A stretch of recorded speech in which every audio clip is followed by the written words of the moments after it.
Bienvenidos a la nueva etapa del fruto prohibido. Solo hay algo mejor que caer en la tentación y eso es reincidir en ella. Ya lo saben, el nuevo fruto prohibido es más dinámico, más audaz, más temerario, pero con el mismo güey. Comenzamos. La lucha sigue.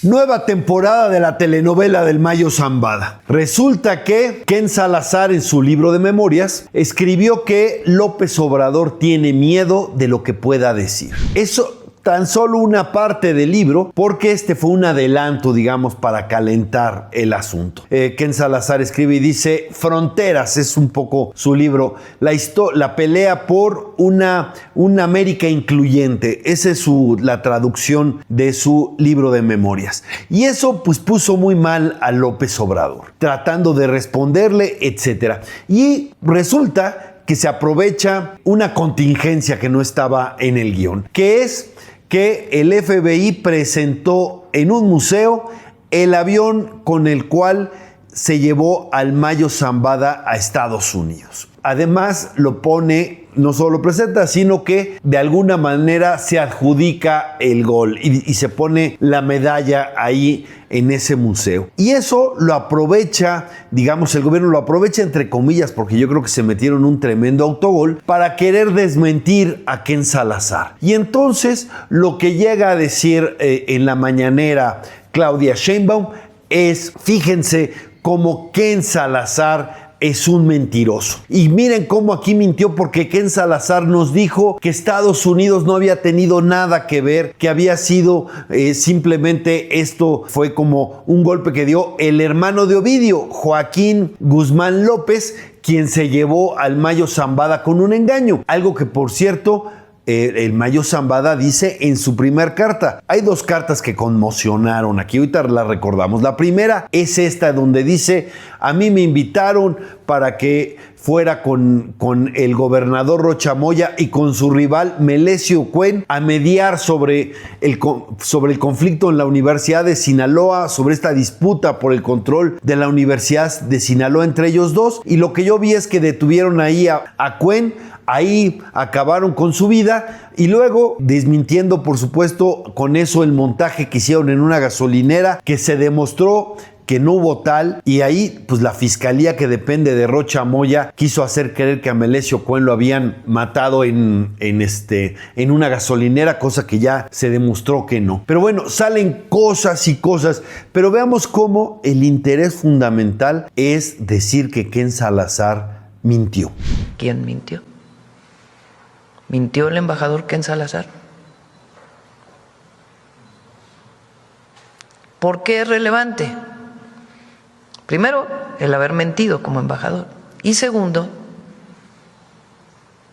de participar una de las agencias de Estados Unidos en este operativo estaría violando tratados internacionales y la Constitución de los Estados Unidos mexicanos.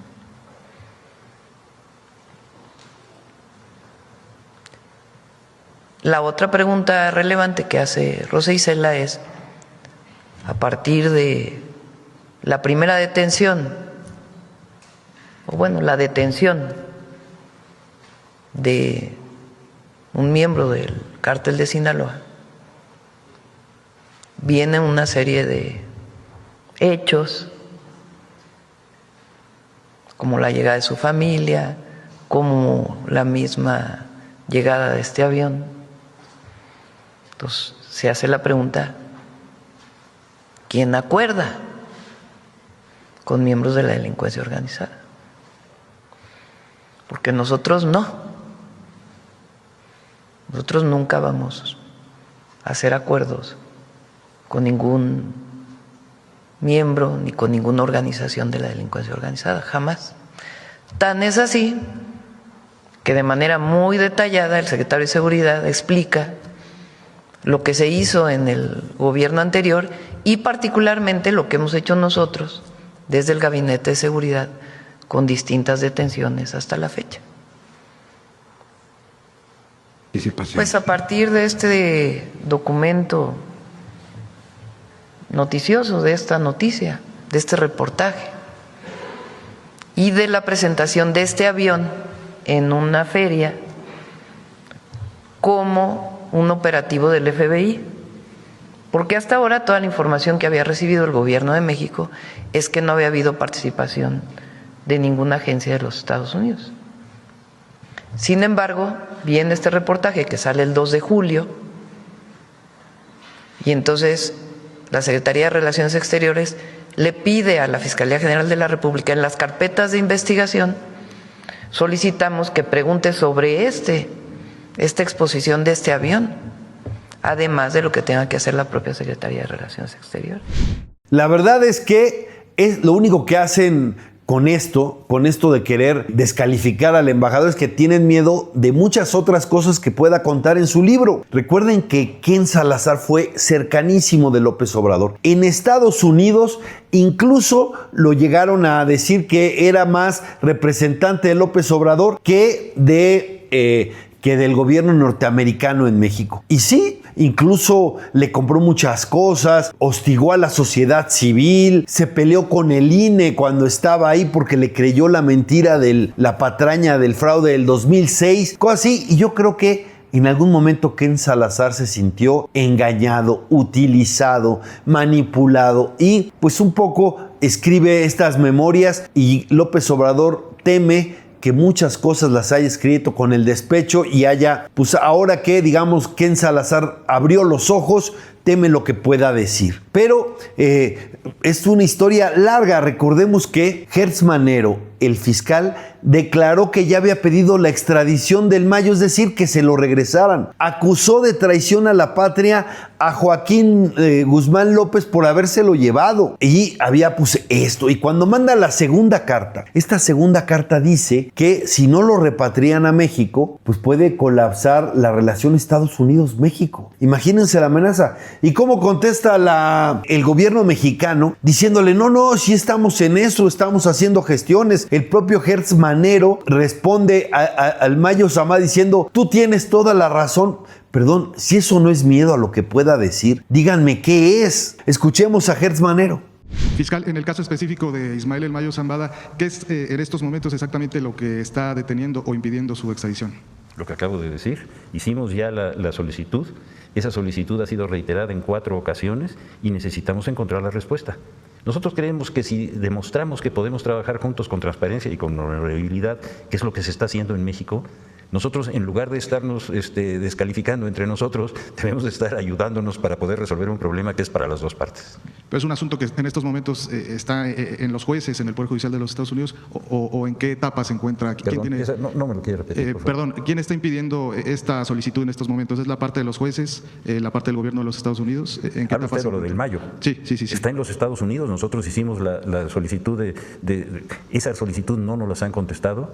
Está la extradición pendiente, hemos hecho todos los requerimientos, los vamos a seguir haciendo por una razón. Mire, si se tiene que, cualquier delincuente que tiene órdenes de aprehensión y procesos en los dos países tiene que acatar los procedimientos y las sanciones de los dos países.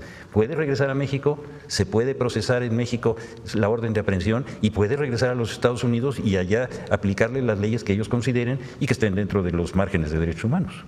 Bueno, pero la verdad es que no hay engaño, es decir, Ken Salazar lo que hace al decir que López Obrador tiene miedo de lo que pueda decir el Mayo Zambada es algo que se confirma con lo que vimos, es notorio. Desde el primer momento, López Obrador quiso dejar en claro que él no tuvo nada que ver con eso y acusó incluso que la violencia en Sinaloa es culpa de eso, de ese operativo, y no podía ocultar su molestia. Miren, recordemos a López Obrador hablando de cuando capturaron al Mayo Zambada. Porque durante todo el gobierno no tuvimos ningún problema. Fue en estos últimos días, en estos últimos meses, por una decisión que tomaron que no fue correcta y que se fraguó en el extranjero. Por eso no aceptamos nosotros el injerencismo. No somos colonia, somos un país libre, independiente, soberano. Extrañas coincidencias. Además de la presentación de las memorias de Ken Salazar, donde dice que López Obrador tiene miedo de lo que pueda decir el Mayo, y que eso es lo que tiene a López Obrador en la paranoia, yo creo que está ganándose los pelos de qué más pueda decir Ken Salazar. Por eso Claudia Sheinbaum hace esta mañanera pues absurda, solamente para tratar de decir que Ken Salazar es mentiroso porque les dijo que el gobierno de Estados Unidos no había tenido nada que ver con la captura, secuestro y entrega del Mayo Zambada en Estados Unidos, y hacen esto. Bueno, resulta que este mes el juez va a sentenciar al Mayo Zambada.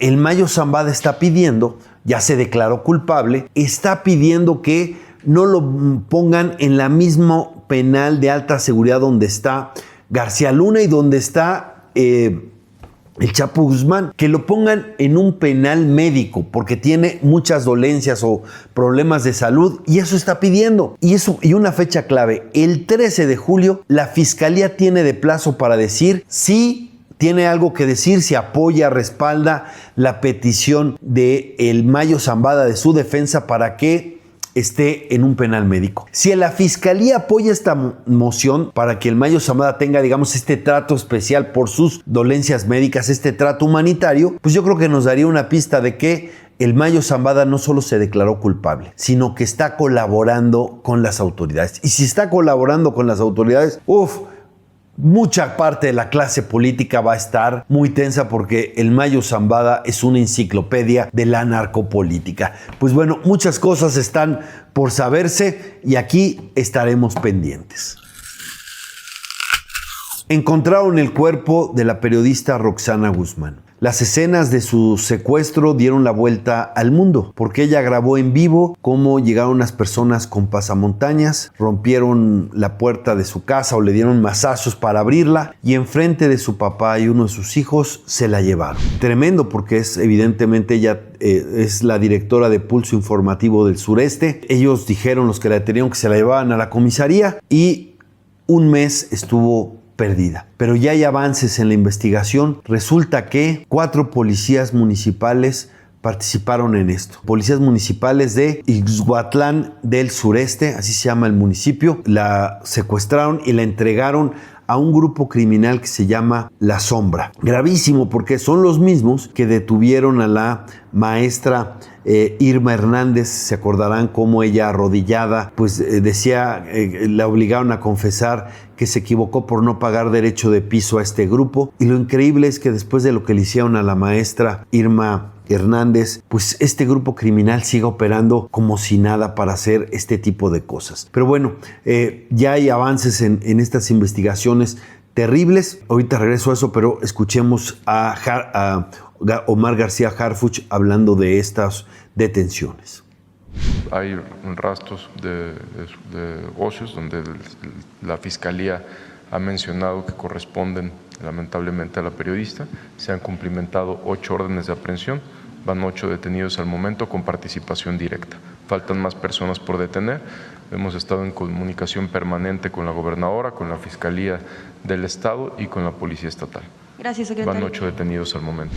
Es terrible. Recordemos lo que pasó con los estudiantes de Ayotzinapa, donde policías de Iguala y de Cocula le entregaron a un grupo criminal a los jóvenes. Bueno, pues no hay diferencia en esto. Aquí policías municipales le entregan a criminales, acá es lo mismo. En ese momento los que hoy están en el poder dijeron fue el Estado, porque policías municipales participó la policía y con una gran impunidad. Pues bueno, aquí también fue el Estado. Y si tuvieran un poco de congruencia, los que están hoy en el poder lo dirían. Hoy en Veracruz, el gobierno federal pues es de Morena, el gobierno estatal es de Morena y el gobierno de este municipio, Ixhuatlán del Sureste, es de Morena. Todos son gobiernos morenistas, no tienen a quién echarle la culpa. Pues bueno, ahí también fue el Estado y es terrible que este grupo criminal siga actuando de esta manera. Y rompe el corazón porque, miren, es un atentado gravísimo la libertad de expresión. Porque claro que es terrible en sí mismo lo que vimos, de que policías estén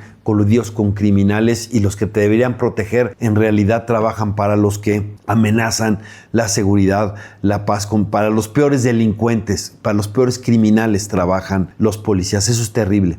Pero además que se trata de una periodista es todavía más grave. Era una periodista independiente, crítica del gobierno de Rocío Nale. Y miren, esto pues es un golpe muy duro contra la libertad de expresión. Es un mensaje para todos los periodistas. Llevamos ya, esta sección ya lleva muchos periodistas, son decenas de periodistas muertos. Todo lo que lleva el obradorato pues es terrible. Dicen, en este país se respeta la libertad de expresión. ¿Cómo? Si aquí hay más violencia contra los periodistas que en varios países que están en guerra. Varios países que están en guerra no tienen este daño a los periodistas y a los medios. Y bueno, y ahora van con la censura a redes sociales ya anunciada por la presidenta Sheinbaum. Pues bueno, eso es terrible lo que está pasando con esto, lo que vimos con la periodista. Si callan a un periodista, callan a todos. Eso es lo que han dicho los que defienden los derechos humanos y la libertad de expresión. Pero escuchemos además pues, lo desgarrador que es escuchar a la madre de Roxana y lo que dice, tremendo. Gracias a Dios también porque sin él no se hubiera encontrado, no como yo quería que apareciera mi hijo. Pero pues ahora tendré un lugar a donde llevarle flores, a donde llorar. Y ahora siento en carne propia lo que sienten las madres buscadoras que sufren y aún no encuentran a su familiar. La investigación va a seguir y yo sigo esperando noticias y seguiré esperando. No es menos grave, hoy escuchamos a la madre de Roxana, pero no es menos grave que sigan matando activistas. También hay muchísimos activistas pues, que han perdido la vida en este asunto del obradorato, los que son luchadores sociales, que son gente que pone el tema. Alex Serna, en Zihuatanejo, pues era un activista ambiental muy conocido, influencer, también perdió la vida. Y pues son noticias que, terrible, porque este país no es más democrático que hace 8 años, no es más libre que hace 8 años, al revés. Hoy periodistas y activistas corren más peligro. Y bueno, cualquiera, ¿no? Cualquiera. Ahora sí que cuando la policía y los del orden están con el gobierno, ahora sí, perdón que haga la comparación, podríamos decir, ¿quién podrá defenderlo? Y esa es la zozobra que siente la sociedad. Por eso, aunque presentan cifras de que ya disminuyeron los homicidios, aunque crecen los desaparecidos y crecen otras figuras como otros delitos que atentan contra la vida o muerte por causa indeterminada, porque ahí quieren esconder muchos de los otros. La verdad es que este tipo de cosas pues, hacen que la población evidentemente no se sienta más segura. Por eso en las encuestas las cifras maquilladas pues no reconfortan a nadie.